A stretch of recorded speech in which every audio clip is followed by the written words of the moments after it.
everybody, and welcome to Carving It Up Live right here on YouTube, as well as on X, Twitch, Instagram, and on Facebook. I'm Bryson Carver, and I gotta say, before we even get into our topics, this is a really kind of a monumentous show in the sense that it's like a piece of the show is kind of ending today. Now, the show itself is continuing. We're not going anywhere. We're still talking sports, entertainment, and a tinge of politics here and there. But as I talked about on Monday's show, and I'll reiterate today, starting next Monday, which is, I guess, August the 24th, we will be going live in the mornings. Carving Up will be a morning show, 10 a.m. Eastern, 7 a.m. Pacific time. Same place you watch the show, YouTube, Twitch, X, Instagram, Facebook. Anywhere you watch the show, you can find us right there. But like I said, this is the last time that I will say, maybe with a few exceptions here and there, good evening and welcome to Carving It Up. So very, very bittersweet moment. We've been doing this show live at 6 for the last 5.5 years, going back to January of 2021 after the Bucs made the Super Bowl. I mean, that's been kind of our thing for a while now. So change it up starting on Monday. Let's have a great show to end the 6 p.m. era, so to speak. Also, shout out to my sister. Happy birthday to her. Hope she had a great day celebrating. We'll continue to celebrate over the next few days. But shout out to Chloe. You're the best. Let's get into our topics, or at least before we get into our initial topic. A Dodgers story was brought to my attention by the host of the All Even podcast and my dear friend, Barry Grant Jr., that we've been looking at this Mark Walters situation with the Lakers, and he sold a professional soccer team, and could he sell the Dodgers? There's been some alleged uncoverings of the Dodgers organization from a financial standpoint, how they're paying all this money, how they're making this ridiculous payroll work, and it ain't looking so good for Mark Walters potential. We'll get to that in about 10 to 15 minutes or so. Also touch on Jalen Hurts. I'm seeing people on Twitter freak out about everything, but freak out, oh my gosh, Jalen Hurts threw 3 interceptions at joint practice with the New England Patriots. As far as I'm concerned, not even close to a big deal. Talk about that. Baker Mayfield is promising, hey, we're going to surprise a lot of people this year. He either will or he will fall on his face. It's going to be one of the two, nothing in the middle. Talk about that with Tampa Bay later in today's show, as well as my top 10 teams in the National Football League. This is my final preseason top 10. We've done a couple over the course of the offseason. And then obviously once week 1 gets here, that's when we'll be doing Bryson Best 10 on a weekly basis. So very excited for all of it. Before we can move on, we've got some comments by my man, Alfred Parsar Jr. of the amazing Metropolitan Report. Check out his show. Mets got another win today. It's Wednesday, so you know what that means. Mark Walter is a crook, and he once again says Bryson Carver over Barry Grant Jr. once again trying to pin 2 of his mutual friends against each other. I'm very disappointed in you, Alfred. I can't believe you would do such a thing live on the show and put me in this position. But no, shout out to Alfred. He's a great guy. Check out his podcast. He does awesome stuff. And again, even though it might not mean much, the Mets, I think Alfred's in his recent video on social media said they've won 11 of 15. So there you go. The car master in the house. I appreciate you, brother. You're the best. By the way, Steelers and Jets play on Friday in the preseason. So we'll see how that goes. Let's get into our first story. But first, the evolution of Patrick Mahomes in terms of how he's been covered in the media has been fascinating to see. So initially, let's go back to the very beginning of his NFL career. Chiefs trade up. They take him early. I believe it was the 10th overall pick, 2017 draft. At that time, people were like, well, they've already got Alex Smith. And there were a lot of scouts who were like, Mahomes, Texas Tech, a lot of Big 12 quarterbacks are kind of reliant on the fact that, A, great coaching in the Big 12 offensively at that time. And also the fact that defense in the Big 12 was truly optional. Like, I mean, we'll never forget the duel that Mahomes and Baker Mayfield had back in the day, right? I think Texas Tech scored like 50, 60 points. Oklahoma scored 70 points. And so it's like, I'm not sure this guy will work in the NFL. And then he sits his rookie year, is the starter in 2018. And after about like 2 or 3 games, like, holy crap, this guy's amazing. Like, we've never seen anything like this. Wins an MVP his first year, and then just goes on a tear.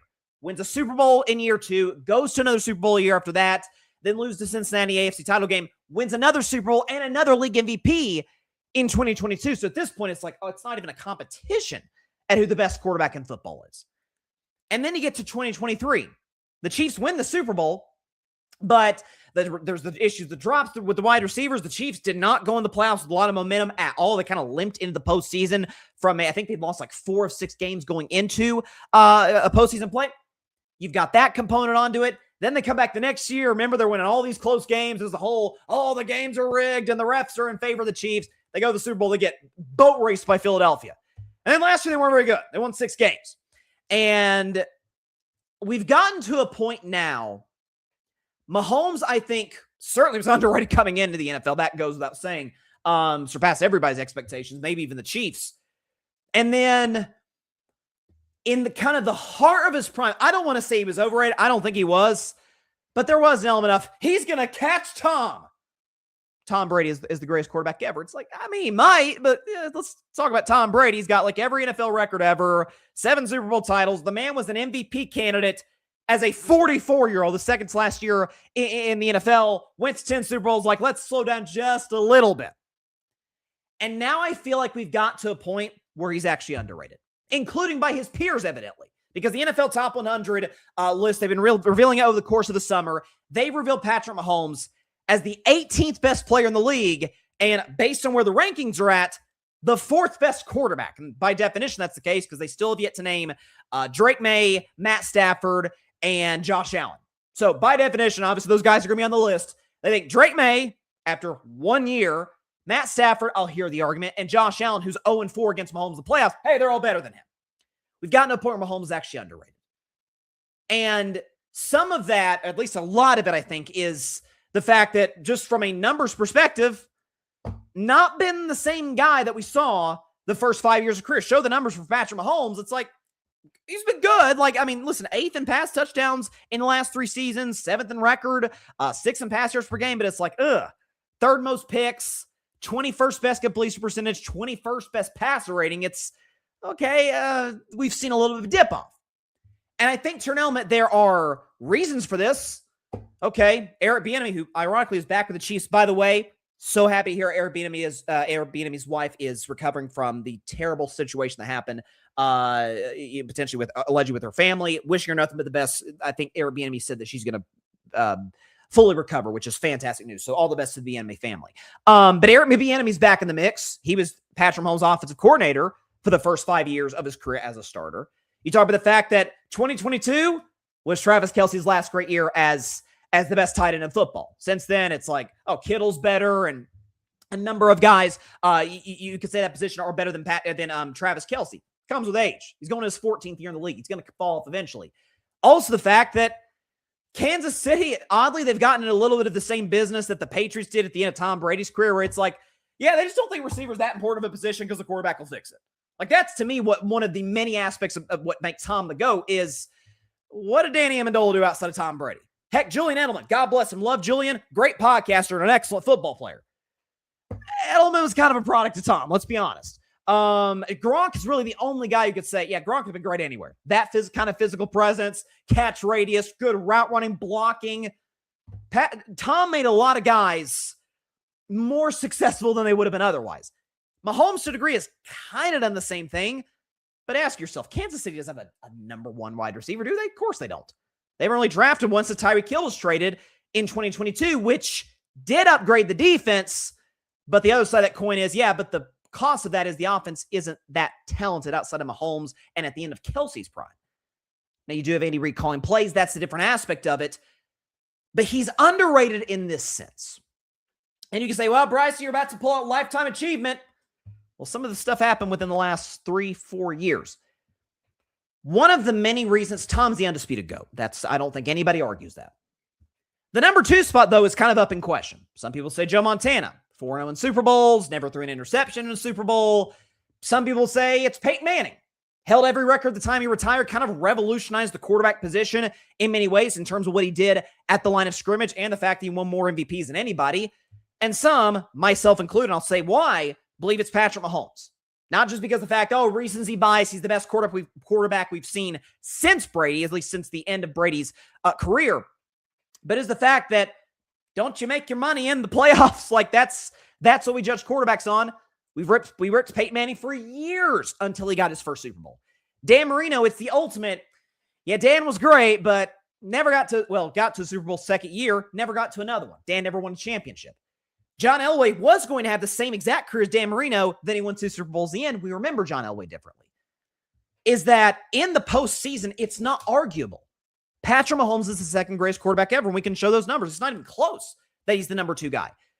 First in win percentage all time in the playoffs, first in passer rating, first in completion percentage, second in total yards per game, second in TD to INT ratio, second already in playoff wins at 17. He's got a long ways to catch Brady, but he's at 17 wins of the playoffs, second all-time in game-winning drives, second in Super Bowl appearances, tied for 4th in Super Bowl wins, tied for 2nd in Super Bowl MVPs, and tied for 2nd in conference championship game appearances.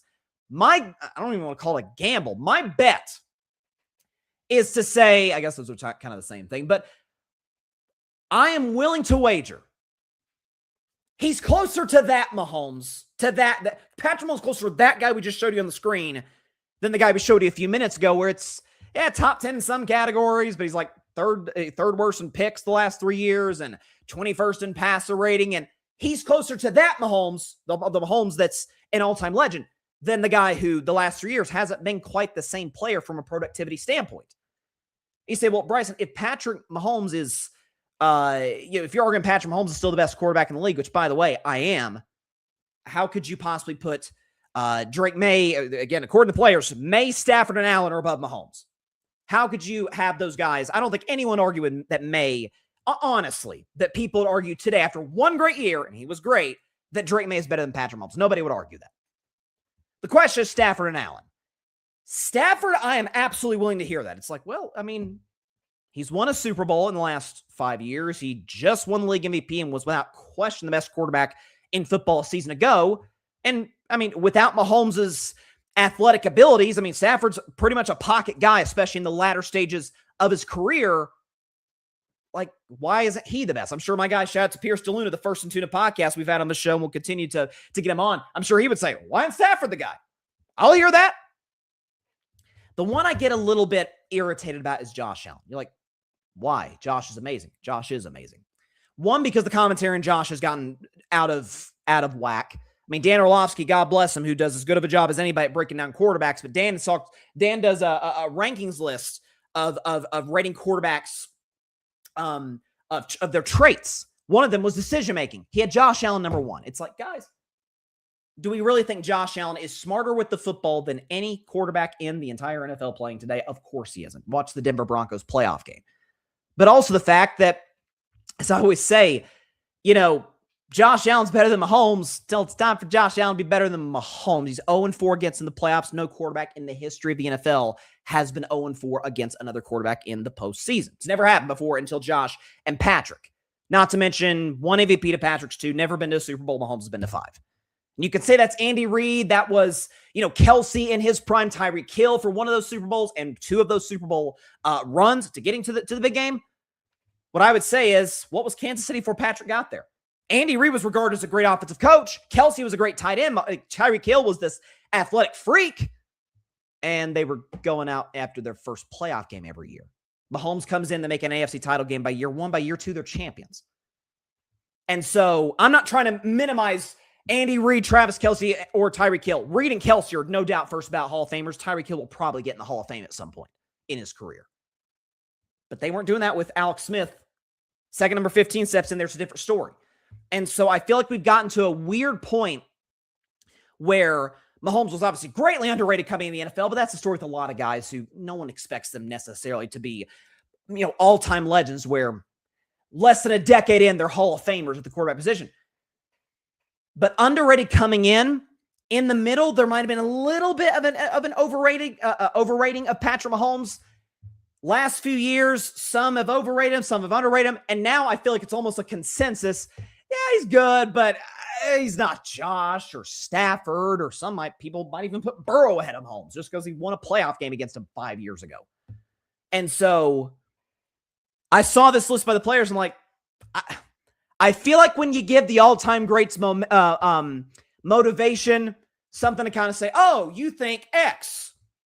Okay. Watch what I'm about to do. And that's not to say I'll give my top 10 teams later. I'll do my predictions for next NFL season either in a week or 2 weeks. I'm not even saying I'm picking the Chiefs to be a great team this year. I think there's a lot of holes in that roster I don't like, particularly at wide receiver. And defensively, the fact their first-round corners hurt, Mansour Delane, not great. This is kind of a transition year for Kansas City. But do I think Patrick's going to be great? why would I believe that he's going to have a fourth straight year of being good, statistically good, but not amazing? Even last year, they showed stretches of brilliance. So we'll see what happens.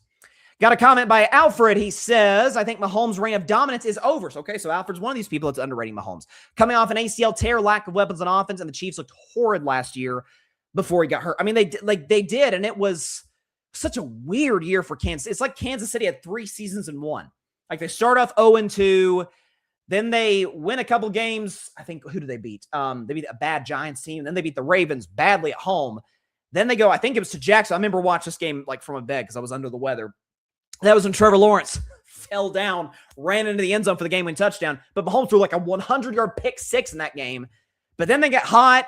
They beat Detroit pretty badly, and they're looking good. And Mahomes, I think, at midseason was the favorite to win the MVP. And then it just falls apart. They lose to Buffalo. Well, they always lose to Buffalo in the regular season. And then they lose to Denver, and lose to Dallas, and then to Houston. And Mahomes is kind of jumbled all over the place in that game. And then he blows his ACL against the Chargers. It's like against the good teams, they weren't that good.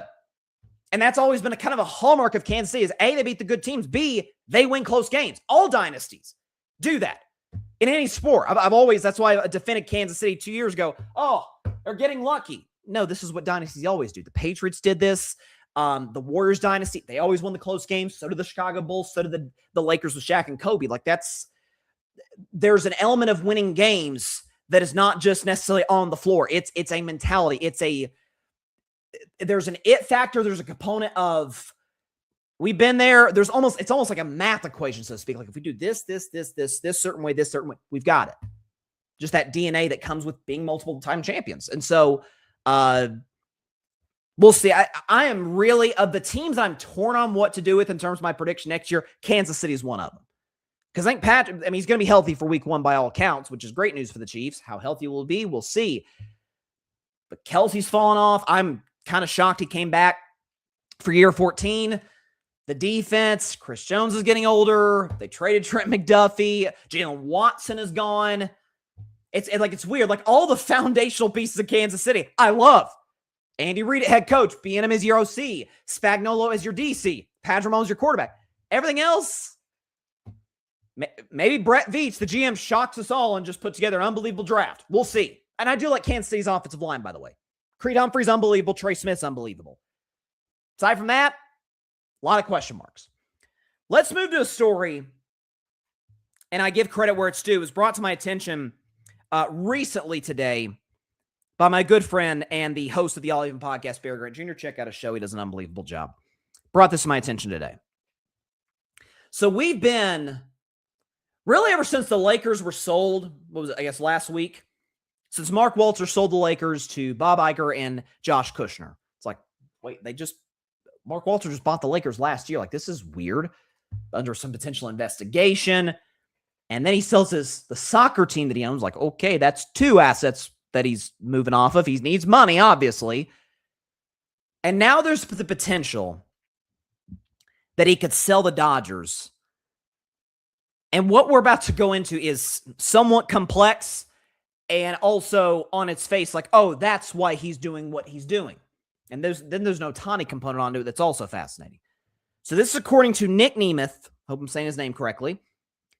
He said he's according to him on Twitter. Quote, the Dodgers are allegedly $1.45 billion with a big B in debt.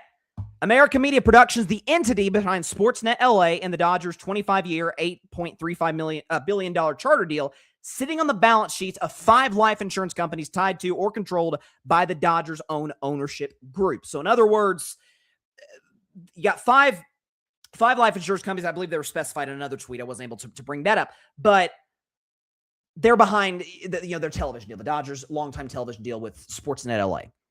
And I think they also do Lakers games. So like it's kind of like they're basically at the Yes Network of the West Coast. Like Red Sox got New England Sports Network, NESN, and Yankees got the Yes Network, and obviously the Dodgers in LA's got Sportsnet. So you got that.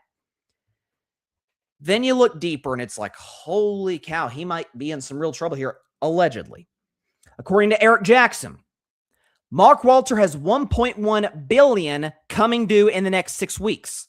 Not the Lakers, not the insurers. In February, his holding company signed an equity commitment to help buy Clear Channel Outdoor, the billboard company, alongside Abu Dhabi's Mabudala Capital, $1.1 billion payable at closing. Then he owes $6.5 billion to an insurance regulator by New Year's Eve, December 31st. So in the next 90 days, 3 months, I guess 4 months technically, Mark Walter owes $7.6 billion. Going back to what Nick Nemeth said. And this is where it gets a little complicated. I'll break it down. This is a tweet of his. How do the Dodgers carry an unlimited payroll? Filings uncovered by Nick show roughly $1.45 billion in debt for American Media Productions, the entity behind Sportsnet LA and the Dodgers' 25-year, $8.35 billion charter deal. We've gotten into that. I.e., the Dodgers got a sweetheart deal on their TV rights from a media company their owners co-own, financed by insurance companies those same owners control. You've got that. That's pretty straightforward. Because ownership sits on both sides as borrower and lender, the setup functions as a closed loop. And it goes into some stuff that is frankly not that entertaining for podcasting. Here's where it's interesting. The payroll itself, and can we talk about the Dodgers? No salary cap in baseball. We talked about that on Monday's show, that could be the impetus for a potential lockout once this new CBA this current CBA expires after the season. And none of us wants to see a lockout. I think baseball's in a phenomenal place right now. And the Dodgers' dominance is part of that. We talk about how the Dodgers have all this money for this insane payroll to pay Ohtani and Freddie Freeman, Mookie Betts, and all these guys. They just traded for Tarek Skubal. Over $1 billion of the Dodgers' payroll is deferred, owed to 9 players through 2047. So 21 years from now, these guys are still going to be getting paid. Pushing that cash out frees up money today, some of which is going towards servicing that same debt, and kicks the actual bill by a stretch of decades many of today's owners won't be around for. That's 21 years from now. LA built a, in parentheses, seemingly illegal structure that captures its own interest yield, shelters TV income from league revenue sharing. They have their own television deal, and helps fund payroll dominance in the process. So in other words, Mark Walter is basically the king of all of these entities. The ownership group that owns the Dodgers, the TV company, he's over all of it. Well, he's in debt. That's why he sold the Lakers. That's why he sold the soccer team. That's why it is absolutely positively on the board that he sells the Dodgers. Which, by the way, him and his ownership group have owned for a long time now and done a fantastic job. But then you look back, it's like, oh, might have been some shady business going on here. Then there's an element, and I don't think that this will be, I don't want to say I don't think. It's hard to speculate because there's the potential that Mark Walter could go to jail. Like, that's on the board. Shohei Ohtani has a clause in his contract that would allow him to opt out if Mark Walter sells the Los Angeles Dodgers. So Shohei could, if that were to take place, he could legally say, hey, I'm out. I'm leaving LA, leaving the Dodgers. Now, according to Bob Nightingale of USA Today Sports, person close to Shohei Ohtani says that even if Walter sells the franchise, Ohtani is definitely staying put. Not probably, definitely staying put, which makes sense. He spent the first 6 years of his career in LA, albeit Anaheim, but Southern California with the Angels. He obviously loves living in that part of the country. Loves that area. He just decided to go to the Dodgers because it's a better organization. They win more than the Angels. It was pretty straightforward for him. So if nothing else, Ohtani's probably like, I'll stay. Does that mean he'll stay long term? How long does that clause, what's the tail on that, so to speak? Like, if a new ownership group buys a team, the Dodgers are bad and they're poorly run and all of these things, could Shohei still opt out? Because Mark Walter does not own the team, or would not own the team at that point. So there's a lot going into this. We'll definitely cover it as time goes on. But the Dodgers have become villains for very different reasons. It's one thing to win a lot. It's one thing to be the league's dynasty, winning 3 World Series over a span of 6 years, including back-to-back titles. Hadn't been done in the 21st century prior to last year. It's another thing for, you're doing some shady stuff in terms of your payroll, your TV deal, other companies and corporations you're involved with. Again, this according to Eric Jackson, this guy over the next few months owes $7.6 billion. So this could get really messy for the Dodgers. And by the way, it comes at a really bad time because the Dodgers have kind of been struggling a little bit over the last few weeks. We've got basically a month and a half left in the regular season. Dodgers are going to try to three-peat, which hadn't been done since the 90s Yankees. This could get messy, really quick. And to go back to a comment that Alfred said earlier, Mark Walter is a crook. He very well might be. So there you go. So, and it's interesting. I'm sure a lot of this is gathering information. Maybe it's to protect people they know in the industry. Who knows? But all of the top insiders in baseball, we haven't really heard anything about this for. All of this is coming from financial gurus. Like that's where where these allegation reports are stemming from. And looking into the books and looking at, that doesn't 1 + 1 does not equal 2 here. We'll see what happens. But Dodgers can be in a lot of trouble. And by the Dodgers, I mean Mark Walter. Okay, we're going to take a quick break. When we come back, we're going back to football. We're going to training camp. And I saw a report today on Jalen Hurts. And I'm not even like this Jalen Hurts stan, so to speak, although his mother is a friend of the show. Shout out to Pamela Hurts. But I saw this, and I'm like, okay, I know we're in August. I know the news are a touch thin right now. In a few weeks they won't be, but right now, not that much to talk about. I know we got to make headlines. This is an overreaction. We'll touch on that in just 1 minute on Carvey Up Live. Also, talk about Baker Mayfield saying that, hey, I'm going to shock a lot of people this year. The Bucs are going to shock a lot of people this year. Get to that. My top 10 teams in the NFL during the preseason right now. Get to all those things in just 1 minute on Carvey Up Live after this quick break. Don't go anywhere.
Welcome back to Carving Up Live. Appreciate everybody for stopping by on this Wednesday. And again, as we said at the top, excuse me, this is, with few exceptions, going to be for at least for the rest of this, or for this upcoming football season, going to be our final 6 p.m. Eastern, 3 p.m. Pacific time show for a while. Again, there might be some exceptions here and there, but we're not doing a show Friday. Starting next Monday, August 24th, we are going live. We are doing the morning show live, 10 a.m. Eastern, 7 a.m. Pacific time, right here, everywhere you watch the show. YouTube, Twitch, X, Instagram, Facebook, anywhere you watch the show. That's not going to change. The time is going to change. It's going to be a morning show as opposed to an evening show. Again, 10 a.m. Eastern, 7 a.m. Pacific time, live on YouTube, Twitch, X, Instagram, and Facebook.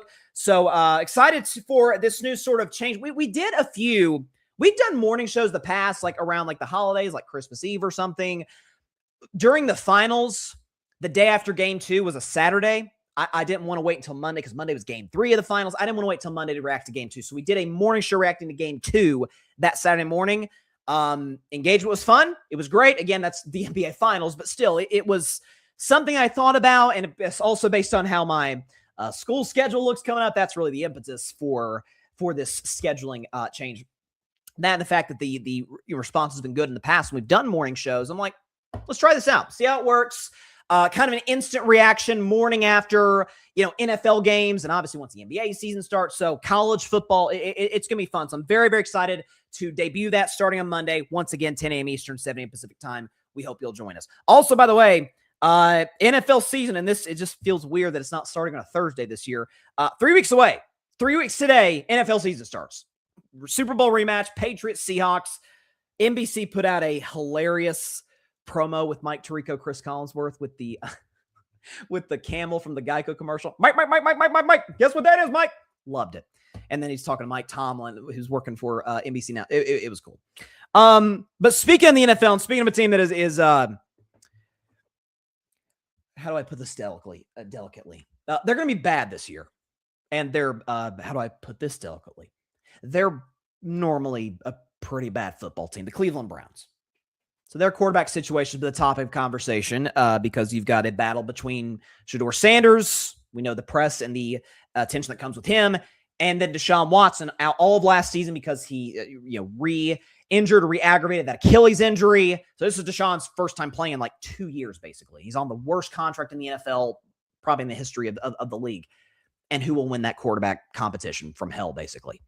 So Saturday, the Cleveland Browns are taking on the Buffalo Bills in Cleveland this Saturday, 1 p.m. Eastern on the NFL Network. And this is going to be a game where Shedeur Sanders is going to start.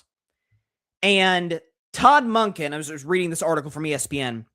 Todd Monken, the head coach of the Browns, first-year head coach of the Browns, has not revealed a timeline for naming a starter between Sanders and Deshaun Watson, but said he might use the preseason finale against the New England Patriots as a dress rehearsal, which is pretty common. Has been even when the NFL preseason was 4 games. Now it's 3. That third preseason game is kind of used for the first team offense, first team defense. They're going to play at least the first quarter, if not the entire first half. Now things have changed. There's only 3 preseason games. The risk of injury, like less starters now than in the history of the NFL play during the preseason. But teams where there is a debate, a battle and a competition for a starting job, games like that third preseason game is going to give us an indicator on how it's going to look in week 1. So this has a chance to be Shedeur Sanders' final opportunity in Cleveland. And beyond, God knows I'm not pulling for this, but beyond that, I'm not sure where it ends up. Because Shedeur obviously had a bumpy rookie season, started the second half of the year. There was a lot of, Kevin Stefanski's setting up Shedeur to fail. It's like, why would he do that when he's a coach in the hot seat? Wouldn't he want Shedeur to be the savior of the franchise? That did not square with reality as far as I was concerned. And so now you have Shedeur now competing for the starting job with a coach that didn't draft him. Older coach, Tom Monken, I believe is in his 60s. So like he wants to try and build something now. They've got Jared Verse from the Rams, got a lot of draft picks. I thought Cleveland actually had a pretty solid draft this past spring. Casey Concepcion was the guy that they took that I think is going to play really well in the league. Is that Shedeur's not going to get a whole lot of runway here. And so if he struggles in this preseason game, as he struggled, I mean, we've got the numbers from the first game the Browns played. They played the Bears, got blown out this past Saturday. If you got that, yeah. So Shedeur's numbers, he comes in after Deshaun Watson. Not great. Shedeur in that game, 6 of 11, 79 yards, threw a really, really bad interception into double coverage. Like that play had no chance of being successful whatsoever, and Shedeur just forced it in there. And if Shedeur Sanders, again, I like the kid. I've never been one of these people. It's like, there's a reason he was a 6. No, I thought in a weak quarterback draft, which was 2025, I thought he was a potential late first rounder, early second round. Like I had him ahead of Jackson Dart. Now Jackson Dart's probably better than Shedeur. I had him ahead of Jackson Dart. I did have Cam Ward ahead of Shedeur definitively. Everybody else, it's like Dylan Gabriel's not better than Shedeur. Jalen Milroe is not better than Shedeur Sanders. Like it got a little ridiculous after a while. That being said, and some of this comes out of people love Deion. I'm one of those people. I literally quote Deion Sanders every single time we do Carving Up the Context. I love the guy. I hope it works out at Colorado. But because of how the draft situation played itself out, some of it was self-inflicted, let's be honest, by Shedeur, but more so by Deion. We're in a spot now where if that cash isn't, or if that check isn't able to be cashed by Shedeur, that Deion has promised, that his super fans have promised that, oh my gosh, he can be a franchise-altering guy if you give him the opportunity. I'm not asking him to be the savior in Cleveland because I don't think anybody can save that franchise at the quarterback position as they sit here today or have sat for the last 25 years. But can he beat out a beat-up, hobbled, worst contract in the history of the league, Deshaun Watson? Who, by the way, has not a day in his life as a Cleveland Brown been a good quarterback. And he can't beat him? That would be... And it's not like Deshaun exactly showed out during the first preseason game. I mean, with Deshaun in there, they were playing mostly backups for the Chicago Bears defense. Didn't look so hot. Like, at this point, Deshaun, with the Achilles, like, he came in the league as a pretty mobile quarterback. He can't move now. And that's understandable with an Achilles injury, with age. Not the same guy. We've known that for years now, but it's just as bad as ever. If sure can't be that guy out there, that's a problem. Then you got the press that comes with him. And then you've got the attention on social media that somehow, some way, the entire NFL is wrong about Shedeur, but the fans are right about Shedeur, about his ability to be a franchise quarterback. I would just say, from a measurables and an intangible perspective, what does he bring to the table that's special? I think there's one thing that I really like about Shedeur. He's very accurate. You give him time to pocket, he's an accurate quarterback. But what was the biggest problem with his at Colorado? Held on the ball way too long. Way too long. And you saw that at times last year as a rookie. And a lot of quarterbacks go through that where it's, I don't have as much time in the pocket as it in college. And even in college, if protection broke down, hey, I can outrun these guys. I'm probably a better athlete than the defensive tackle from UL Monroe or whatever. But in the NFL, it's not the case. That's a first-round pick, top 10 guy from Alabama or Ohio State. That's chasing you. That's a different story. So holding on the ball too long, arm strength, doesn't really blow you away that much. And again, I've talked about this for years. Playing in a cold city, Troy Aikman's talked about this before. Troy Aikman is Hall of Fame quarterback, 3-time Super Bowl champion. Knows a thing or two about playing the position. Troy Aikman has said countless occasions, man, it's a good thing I was drafted by Dallas and that I played indoors and that I played in a warm climate. Otherwise, if I'd ended up in Green Bay or Chicago or one of these cold weather cities, might not have had the same career, because Troy was very much somebody had to have a certain grip on the football. Whereas the guys, and Troy had a big arm, but the guys with massive arms, big hands, that's a big time measurable. They talk about the combine. Burrow's really the only guy that's kind of defied that rule with having small hands. Patrick Mahomes, big arm, plays in cold Kansas City. Josh Allen, huge arm, plays in freezing cold Buffalo. Aaron Rodgers in Green Bay, huge arm. Brett Favre, big arm, played in Green Bay, were successful. If your arm, I'm not going to say it's like a Mac Jones noodle arm or even it's certainly not Dylan Gabriel, his teammate, but it just doesn't blow you away. So if your accuracy is not on time, on target, and that's your superpower, so to speak, that you came in the NFL boasting about, so to speak, and your measurables boasting about, then what are you? And with the negative, or not even always the negative press, just the very loud press. What do you say all the time about backup quarterbacks? You don't want them to be celebrities. You want them to be seen, not heard from. You want to see Jimmy Garoppolo on the bench with a clipboard and a headset, not starting because that means their starters hurt, and not making waves, making headlines. That's the case with Shedeur. And I think based on observing, I thought last year some of the concerns about immaturity did kind of show themselves in the media. There was that one, remember that one interview where it was stupid that Dylan Gabriel's still starting ahead of him, but they asked Shedeur about it, and he was basically pantomiming like, hey, Shedeur, what do you think about the quarterback competition? Do you think he'll start this year? I mean, it was weird. I was like, what are you doing? Because he said, hey, Rex Ryan told me on TV to shut up. It's like, first of all, you listen to Rex Ryan. That's mistake number one. Mistake number two, you cannot let the outside world affect what your presence is in the locker room with the media. Based on what I've seen, interviews, press availability, I think he's grown. I think he's matured. I really do. Like, I think he understands, like, hey, this is my last shot in Cleveland here. And then beyond that, who knows what'll happen. And so I hope he crushes it. I'm pulling for the kid. People will think that, folks like myself who don't think Shedeur is the second coming or is as good as, like, Caleb Williams. There were some people thought a couple of years ago, Shedeur, better quarterback prospect than Caleb Williams. Like, no. That if we don't think that, if we don't think in the most ridiculously glowing terms about him, that he's not that good. And that's not true. I think he has the upside of being a low-end starter, high-end backup. I've used this example. This goes back to basically a previous generation of quarterbacking now, but the Andy Dalton, Teddy Bridgewater category. Or think about today, Jacoby Brissett. Now, Jacoby Brissett actually led the NFL in pass yards per game, oddly, so kudos to him. But Jacoby Brissett, low-end starter. You don't really want to be a starter. If he's your backup, hey, that's great. If your starter goes down, he trusts Jacoby Brissett to come in there and win some games, play well, be comfortable in the offense. I think Shedeur Sanders can be that. I really do. But if it bombs this weekend, he ends up the backup to Deshaun Watson. Then the Browns inevitably draft a quarterback next year. And what's a potentially good quarterback draft? You got C.J. Carr from Notre Dame. You got Dante Moore's going to be coming out this year at Oregon. Arch Manning potentially. Like, it's a good quarterback draft. The Browns won't be very good. They'll have a high pick. They'll draft somebody. Then what do you do with Shedeur? I guess in theory, he could be your backup, but that's not ideal for the new guy coming in. So a lot hinges on this game on Saturday. And I hope Shedeur crushes. I really do. I hope he crushes it so that he's able to get an opportunity post-Cleveland. Because the Browns are going to draft a quarterback. They just are. So that's where we're at. Okay, let me check.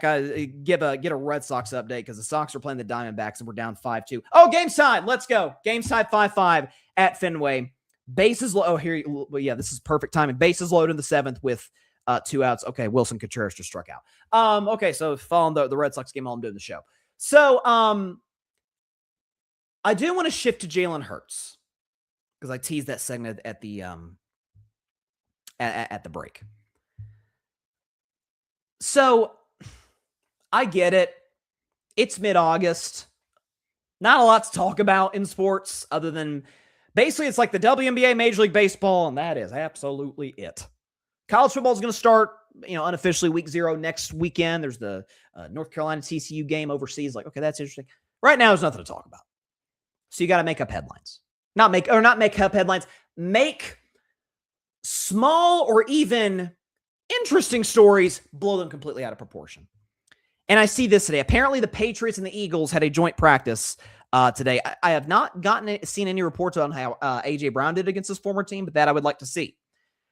But Jalen Hurts, quarterback of the Philadelphia Eagles, obviously, in the Eagles-Patriots joint practice today, these were his numbers. 19 of 27, no touchdowns, 3 picks, one of them being a pick 6. Not very good.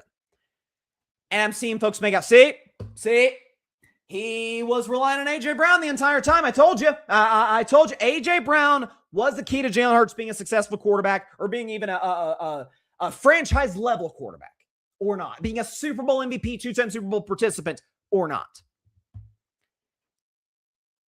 And I laugh at that. And I say that not even as a guy that thinks Jalen Hurts is a top 10 quarterback. I'll go and show my top 10 list that I made back in February. And obviously I'm sticking to it because no football games have been played since then. If we've got that list potentially, here it is. And that's NBA players. I apologize. Top 10 quarterbacks in the NFL. Do we got that? I believe we do. Maybe we don't. Maybe we do. I think we've got it. Yeah, here it is. Here it is. Top 10 quarterbacks. Like, that's where I've got it. And you don't see Jalen Hurts.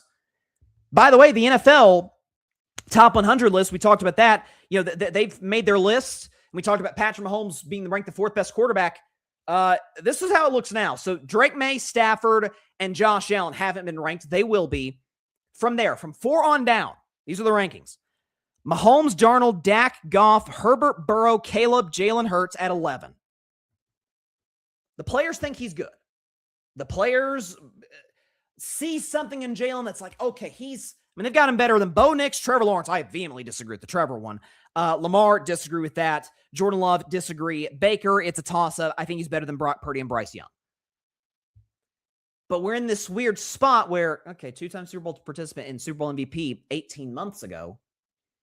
But now kind of the Cold War, so to speak, that went on in the Eagles locker room over the last few years. Remember when Philadelphia, I'll never forget this. The year they won the Super Bowl, they had been on this long winning streak. They beat Carolina. And they've won like 9-10 straight games.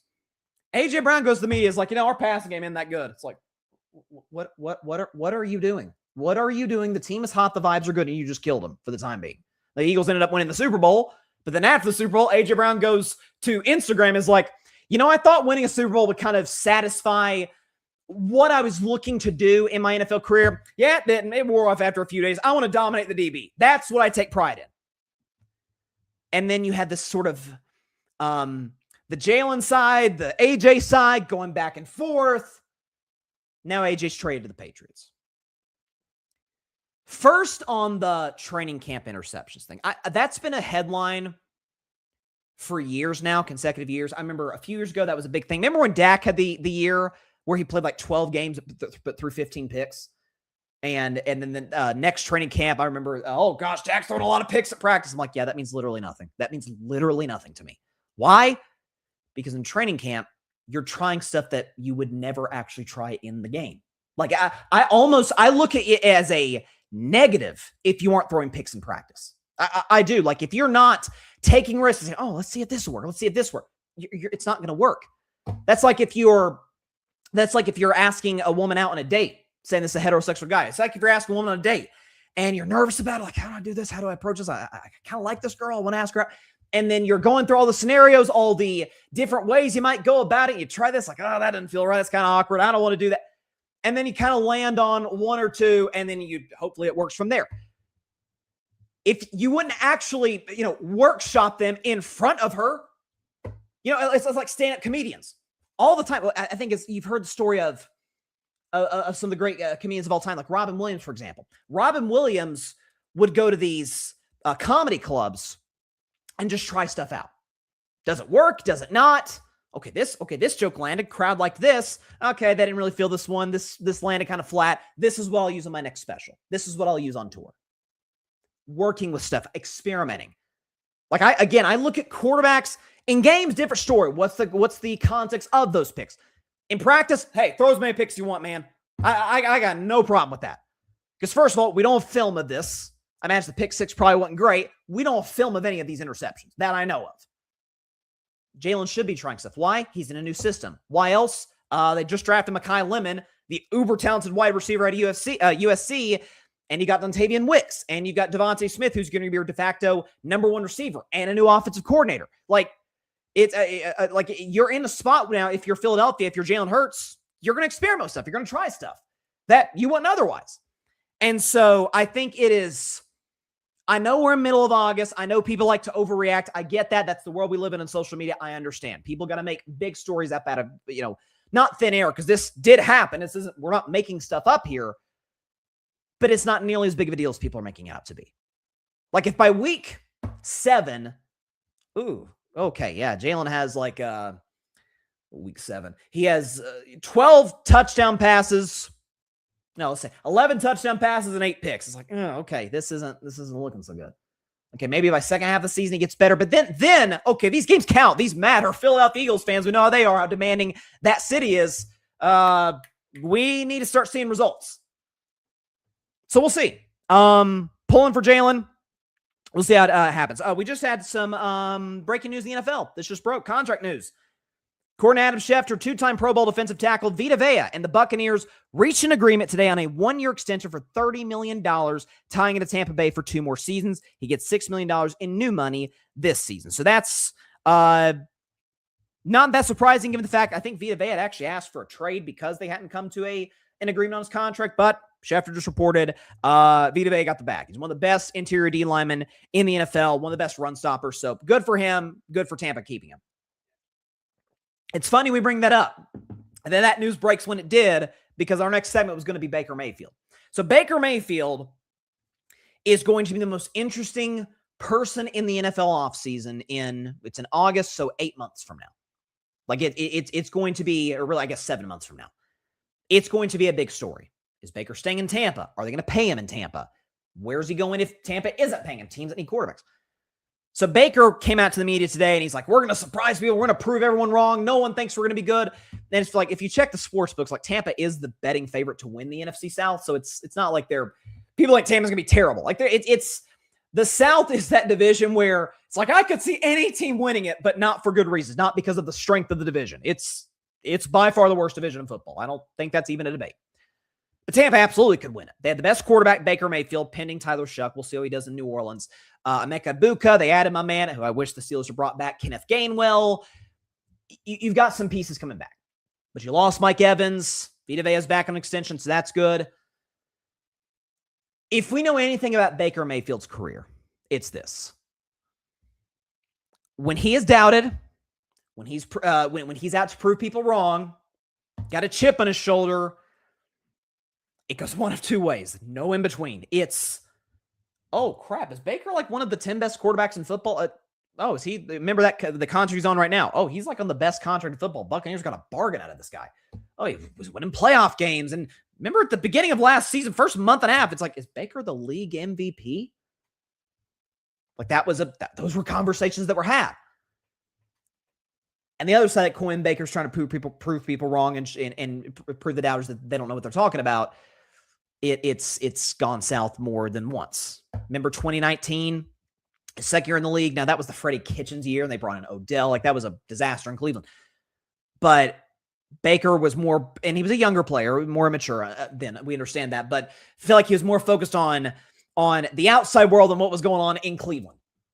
Put on some weight, threw a lot of interceptions, like wasn't close to the same guy that he showed in his rookie year. It went south. His last year in Cleveland, 2021. A lot of this was related to injury, but somebody's like, oh, gosh, Turner, I'm going to show these doubters. They don't know what they're talking about. He plays through a shoulder injury he shouldn't have played through, and he ends up getting booted from Cleveland. It doesn't work. Didn't work in Carolina either. And then this year, it could go one of two directions for that reason. He could be one of the best quarterbacks in football.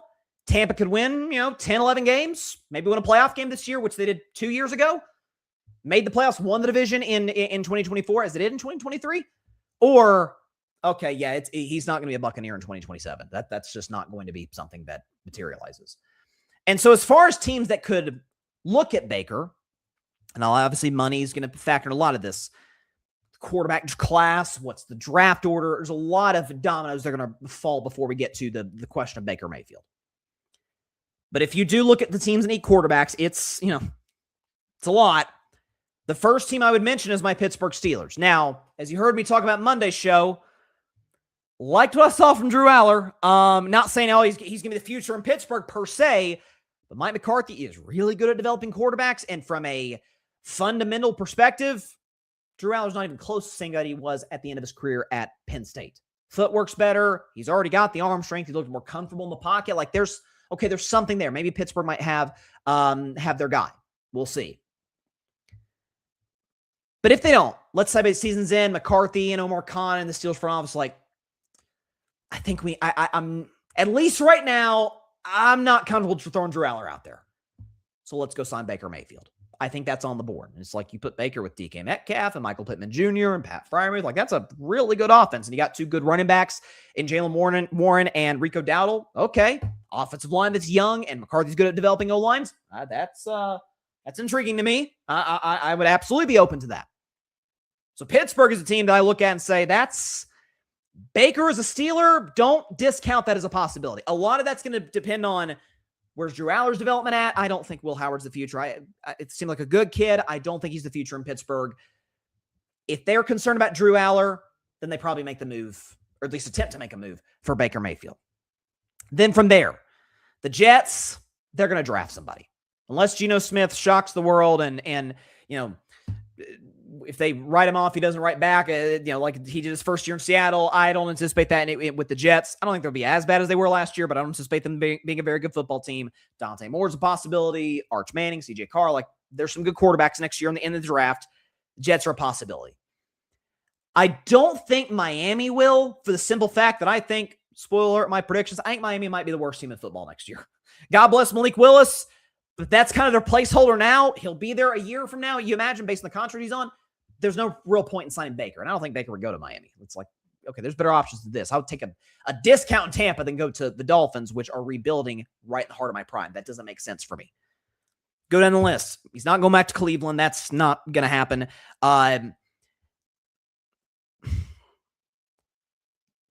Don't discount the Tennessee Titans. I'm not loving the reports I'm seeing, nor did I like what I saw in the first preseason game against San Francisco's backups, what I've seen from Cam Ward. And I liked him out of college, but maybe he's in the early stages of development. New coaching staff, Brian Dable's there. We saw what Dable did in terms of helping Josh Allen's development. Maybe he'll explode this year. Who knows? Do not discount the Tennessee Titans. That's all I'll say on that point. Then in the NFC, here's a team I find interesting. Very interesting. What about the New York Giants? There's a lot of people this year that see the Giants as kind of like a sleeper team to, if they don't win the NFC, it's like they could be a playoff team. You got John Harbaugh, you added Isaiah Likely, and Malik Neighbors coming back off of injury, had a good draft. Giants could surprise people this year. Well, that's going to go up in smoke if Jackson Dart does not keep going in the blue tent. I know he's shocked that this keeps happening. Some of this is on him. Some of this is on Jackson Dart. If he doesn't take that step in year 2, then you put Baker in. It's like, oh, okay. Baker with however long Cam Scadaboo has to play in the NFL at this point. Malik Neighbors, pretty good O-line. They've drafted. They've invested in that O-line. Defensively, they're good. Again, you got Isaiah Likely catching passes right now from Dart, maybe from Baker. John Harbaugh's a much bigger upgrade at coach. Big upgrade from coach from Ryan Dable. It's on the board. So the NFC South, I mean, he could go to Atlanta. I don't really see that as a possibility. I don't really see him reuniting with Kevin Stefanski. And then the NFC West, the Rams have their quarterback for the future. They hope in Ty Simpson. Seattle's obviously got Darnold, and the Niners have Purdy. Cardinals are going to probably try and draft somebody. So I think it's about 3 or 4 teams to really keep your eye out for that either see Baker as, the missing piece for us to contend potentially, or to help us get to that level that, Tampa would have been at post-Tom had they not signed Baker. Because if they not signed Baker, probably would have been Kyle Trask, and I don't think that would have worked. So Baker Mayfield is, what were the Dos Equis commercials? The most interesting man in the world. Baker Mayfield is going to be the most interesting free agent on the market. Going to be the most interesting man in the NFL in about 7 months. And it's going to be one of the most interesting this season for, similar reasons. So it'll be fascinating. Okay, we're going to take a quick break. When we come back, last segment of tonight's show, my top 10 teams in the NFL, and I want to say this at the front end, and I'm gonna sound like a coward here, and I hope I don't, but here we go. I am big. I am emphatic. When I say something on this show, I want you to hold me to it. Because I want to be consistent. I want to be fair. I want to be we're all biased, but as objective as I possibly can be. But I want you to hold me to what I say. If you're like, hey, Bryce, you're kind of contradicting yourself, call it out. I love that. I want to be held accountable here. I don't want to be held that accountable for this list because my preseason top 10 or my current top 10 teams in the NFL aren't necessarily a reflection of what my top 10 teams will be going into week 1 or what my predictions will be for the entirety of the NFL season, which will be coming out in, the next week and a half, 2 weeks from now. So just bear with me. My top 10 teams in the NFL coming up after the break.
Welcome back to Carvey Up Live. I appreciate everyone for stopping by on this Wednesday. Once again, program update. No show on Friday, but more importantly than that, we are going to be changing our schedule starting on Monday. So again, Monday mornings now. Monday and Friday mornings, and then Tuesday, Wednesday will be interchangeable depending on the sports schedule. We'll obviously give you all a heads up when and what that'll be.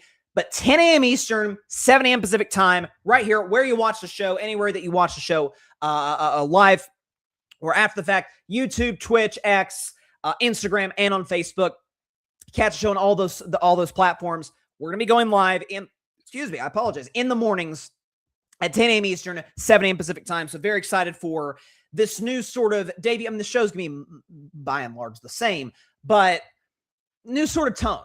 Like it's more of like a, hey, wake up with us type of show. Or if you're on the East Coast, like, tune in if you got a little bit of time during work to see what I've got to say about the Sunday night game or the big game on Fox or CBS or the big, Steelers game. I'm mad about Aaron Rodgers or something.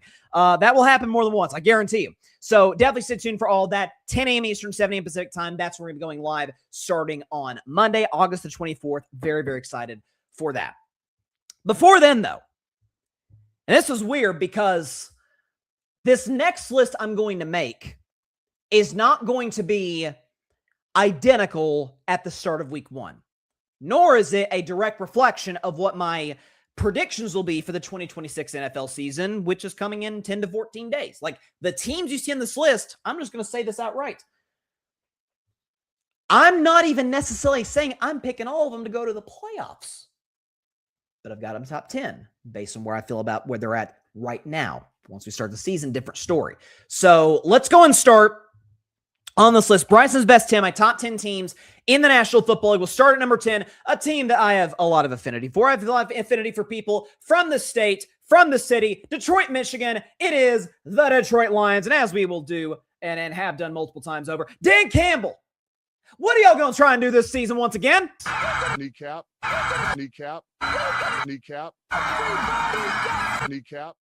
Will never get old, and I will never stop doing as long as that man is employed as an NFL head coach. But seriously though, with Detroit, it's so fascinating. I remember talking on this show not long after the season was over, talking about how the NFC North, the Bears won the division, the Packers made the playoffs, and the Vikings weren't very good. And it's like, yeah, the Vikings weren't very good. Wait a second. They were ahead of the Lions in the division. The Detroit Lions were last place in the NFC North. First of all, it goes to show you how good that division was at 9-8, got you last place. But second of all, it's a pretty big dip from going, NFC title game, then 15-2 to not only miss the playoffs, but being last in the NFC North. This year, I have a lot of optimism they'll bounce back. So offensively, I have concern. The big concern I have about this Detroit team actually isn't the defense. I think a lot of their guys, they're beat up in their secondary and losing Terry Arnold. I don't think the Terry Arnold loss is going to be that big. I think the guys they have in their secondary will be back healthy. Kirby Joseph, guys like that. Branch, I'm not that worried about it. Aiden Hutchinson, another year removed from knee surgery. I actually don't worry that much about the Detroit Lions defense.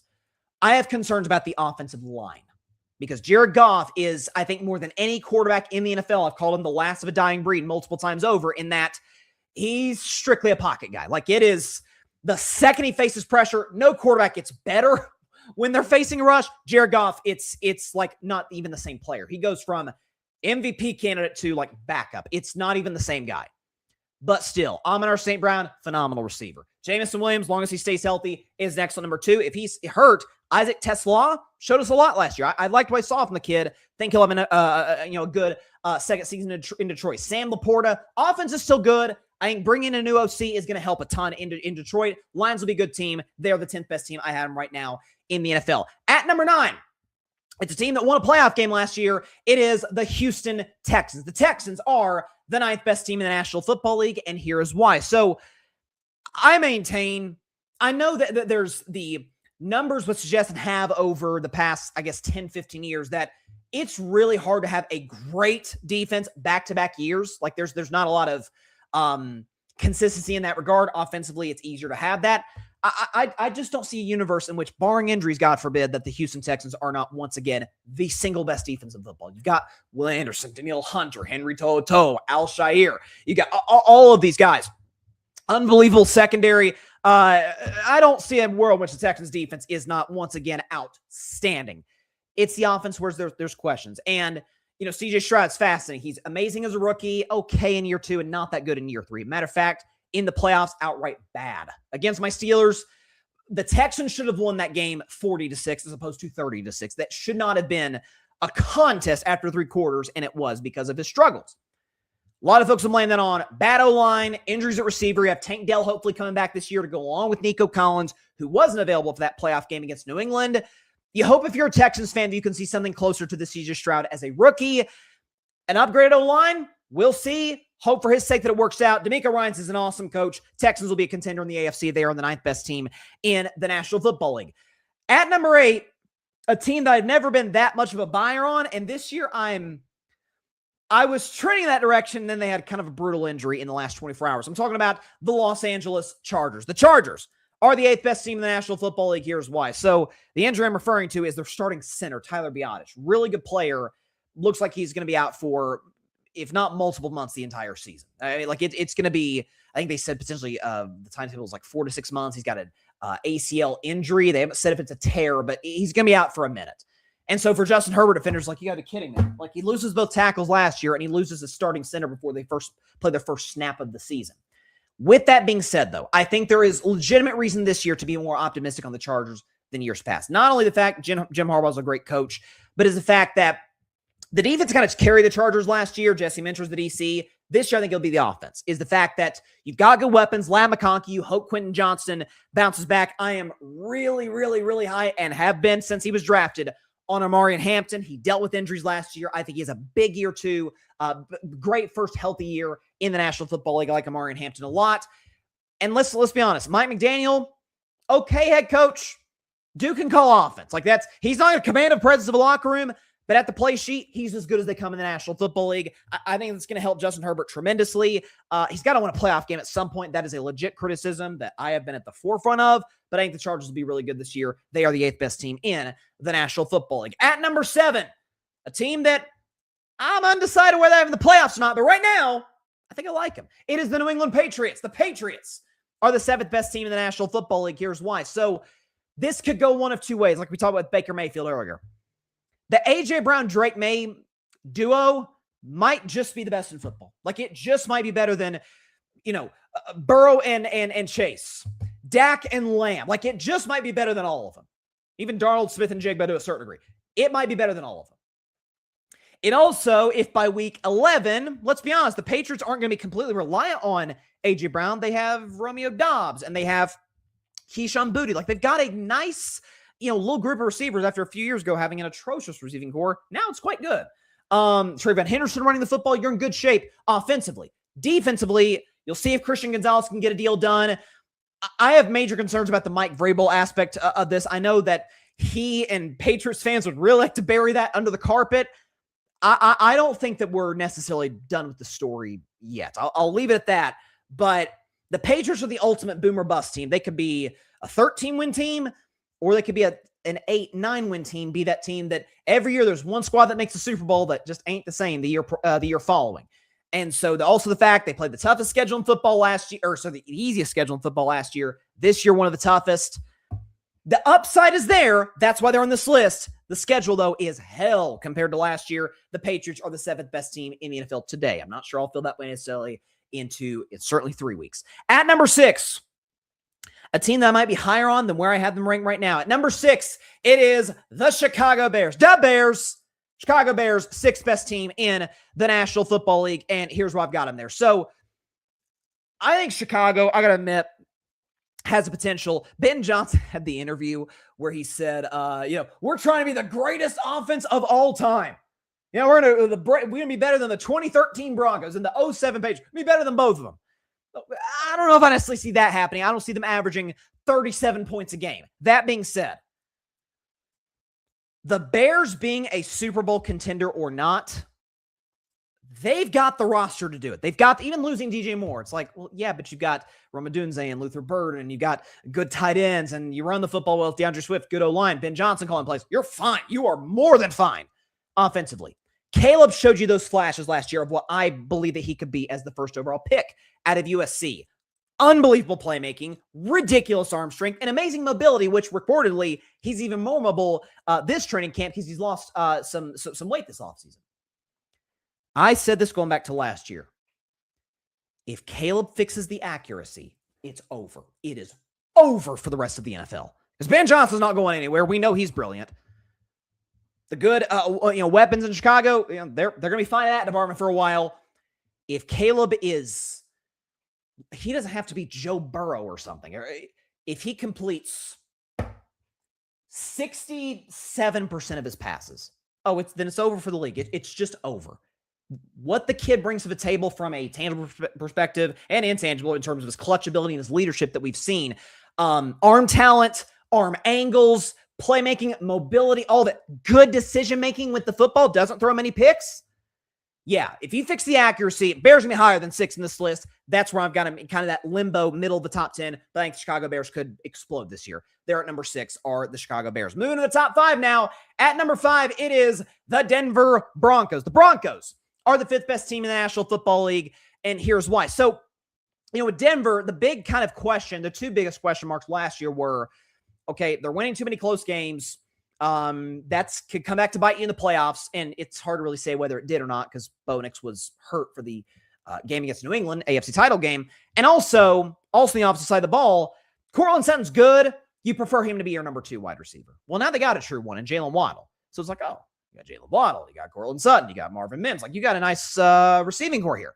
Denver's got arguably the best offensive line in football. Bo Nix, knock on wood, he's healthy, played pretty darn well the second half of last season. And we know that Denver defense is monstrous. They came close to breaking the team sack record. Nick Benito, like they're unbelievable up front.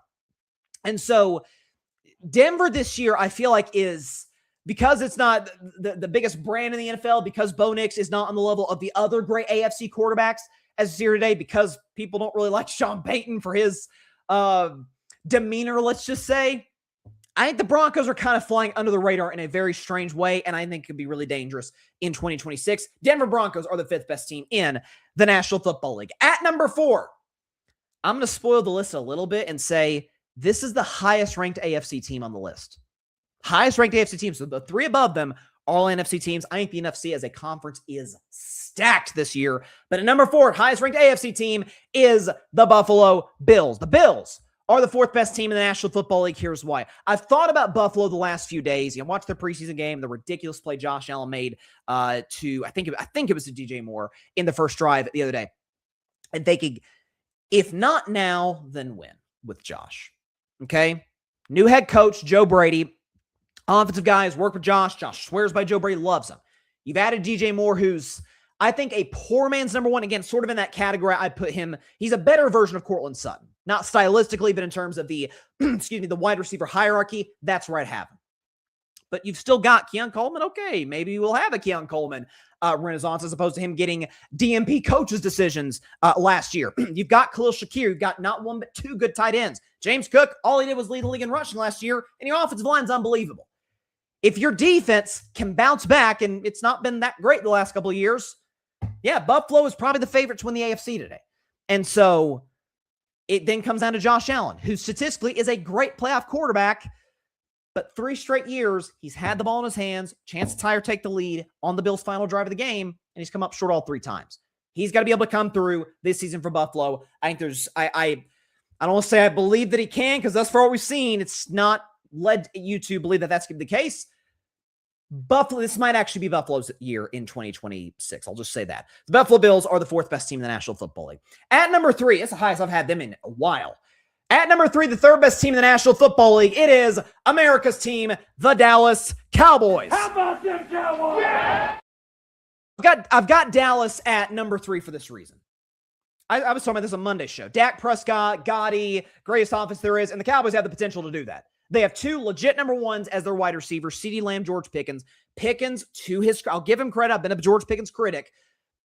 Been a completely quiet offseason for him. He's going to play on that franchise tag. He's going to try and earn his money. Temperamental perspective, where is he going to be for 17 games? Cowboys fans are crossed their fingers. We'll see. Ryan Flanoy, pretty good number 3 receiver. Drake Ferguson, really good tight end. Good O-line. Oh, wait, Javonte Williams, quietly one of the better running backs in football last year behind that Dallas offensive line. If Dallas's defense is competent, not elite, not special, not the Texans or the Seahawks, if they're competent, they can win the Super Bowl. And the fact that this has been a quiet offseason, the fact that this has been an offseason where it's like, oh, Dallas gets Von Miller and they re-sign Quinnen Williams, and there's a potential maybe for a Max Crosby trade. Dallas, Chicago, I think they're in that mix. Yeah, Dallas, this could be Dallas's year to finally break through and at least make the NFC title game. I think the Cowboys are dangerous. They're going to hang 40 on a lot of teams this year. They're the 3rd best team in the National Football League. This next fan base is going to feel like it's disrespectful. I don't even necessarily blame them. At number 2, it is the defending Super Bowl champion, Seattle Seahawks. The Seahawks are the 2nd best team in the National Football League. Here's why. So with Seattle, yeah, by the way, I loved what I saw with the top 100 players list. We ridicule it from time to time. I think they had Darnold a little high, but I liked the fact that Sam Darnold was ranked the 5th best quarterbacks in football. I don't have him there for the record. I think I have him at number 8. But Sam, okay, back-to-back years winning 14 games with 2 different teams, 2 different offenses, and wins the Super Bowl was the biggest reason they got to the Super Bowl because of how he played against LA in the championship game. Like, we got to give Sam Darnold some respect. Jackson Smith and Jigba, phenomenal. Rashid Shaheed, X Factor. Love this guy since he was a member of the New Orleans Saints. Think he's phenomenal. Losing Kenneth Walker, I don't think will be a devastating move for the simple fact that Seattle tends to develop running backs well. O-line's good in Seattle. They can replace Kenneth Walker. I don't think that's a devastating loss, even though he's a Super Bowl MVP. It's defensively where I have a little bit of a concern. It's kind of what we saw with Philadelphia, where losing some defensive starters, going to other teams, didn't have the money to pay them. The question is, Mike Macdonald, arguably the best defensive coach in football, can he be able to get the most out of what is going to be, some young defensive pieces coming in? You just added Terrion Arnold, obviously, from the Detroit Lions, given his legal situation. How's that going to work itself out? We'll see. I think Seattle's going to be amazing this year. Don't get me wrong.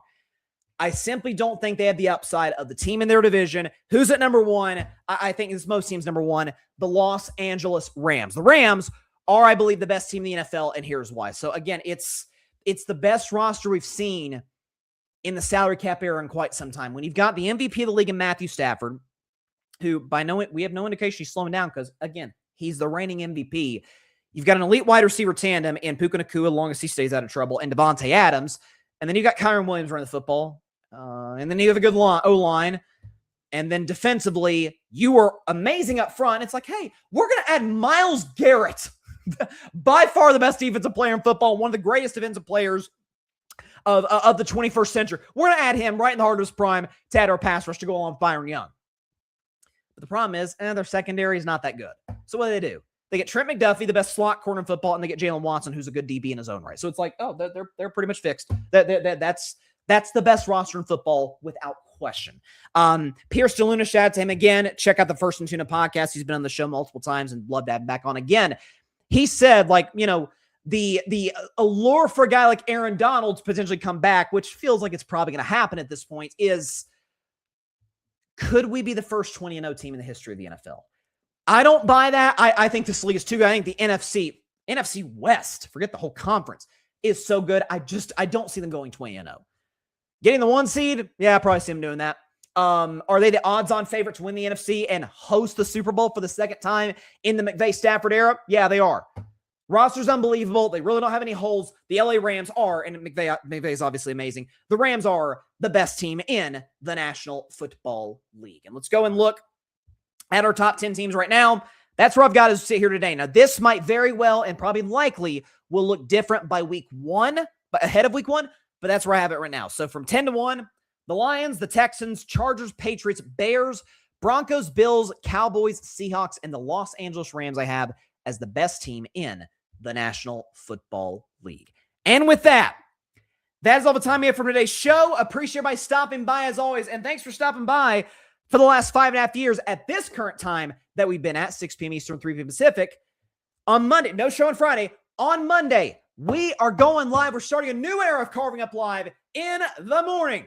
10 a.m. Eastern, 7 a.m. Pacific time. We'll be back August 24th, this Monday, to talk about preseason football. Cannot wait for all of it. Stay tuned. Hope everybody has a fantastic rest of their week. Great weekend. Stay safe out there. We'll see y'all in the morning. God bless y'all. Peace out. To me, we are not saying good evening. I'll need to get used to that. Thanks so much for watching the show on YouTube, and be sure to go click that big red subscribe button and check out the other clips and full shows from Carving It Up Live, as well as our other incredible content creators here on the Grid Network.